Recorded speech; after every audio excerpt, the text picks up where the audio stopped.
Hello, welcome back to my channel. Um, for my next video, I'm going to talk about growth and healing, and it seems like I swear all my videos are really similar to this at the moment, but that's okay. Well, it's okay with me, and it's my channel, so there we go. I'm basically, it's just a bit of a concoction again, but yeah.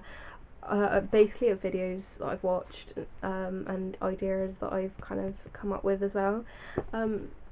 Understanding the limits of my boundaries, and I found this a really interesting topic because I have struggled with boundaries in the past, and I'm getting better and better and better, especially with age, of setting my boundaries, but also learning that my boundaries have limits and not sort of like letting and I think once you are aware of your boundaries, which align with like your beliefs and morals and stuff, and just your like sort of like natural body and mind and everything, you can set limits on them. So for example, if someone crosses one of your boundaries a little bit, and then they go back and they say, oh okay, well sorry, like, you know, not that no one's ever going to cross your boundaries, but if they pass it too much, especially if they do it often, it's about being able to build discernment from that and sort of like know how far you're willing to go past your boundary before it starts, you know, before you're backing off a bit and saying like, okay, well maybe I need to rethink this, or we need to sort this out, sort of thing.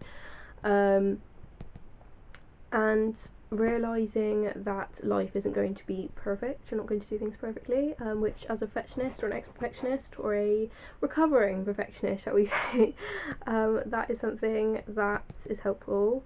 Because perfectionism, it really can be a detriment to the mental health, and so it's not something we're going to be doing. But there we go, predisposition. So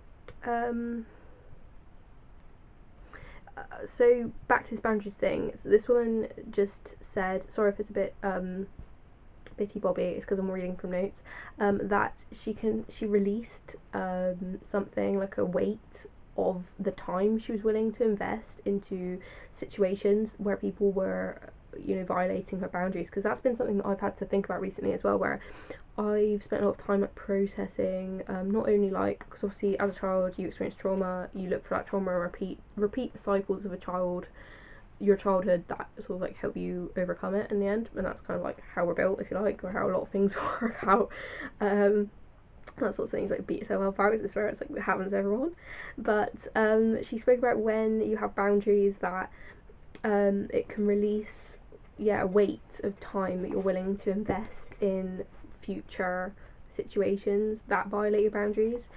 Because one thing I have noticed from relationships is that a lot of the time people can have intentions because they do like you, but it doesn't mean that they won't violate your boundaries because of their own needs and stuff. And you know, they may not be aware of their own boundaries, and they might think that, you know, they can violate yours, but not from a malicious always intent, just from a different intent. And it's about maybe just accepting that people will violate your boundaries, but knowing how to navigate that, and sort of like put yourself in positions that you can, you know, build discernment from it. And also about, oh, these are all these different videos. I just type these notes out if I find something interesting. Trusting in the organised chaos that is life and not fretting. Is that not just the truth, that life is organised chaos? Is that just not the truth? When life goes down the shitter, and then you basically just come back to, you know, you wake up one day and you think, oh, everything actually worked out right. Like, you know, like everything went right. God's actually been watching me this whole time and leading me in the right direction and teaching me things I needed to learn. Who would have thought it? You know what I mean? Building a lot more faith in life, thank God, to be fair, as the days come by.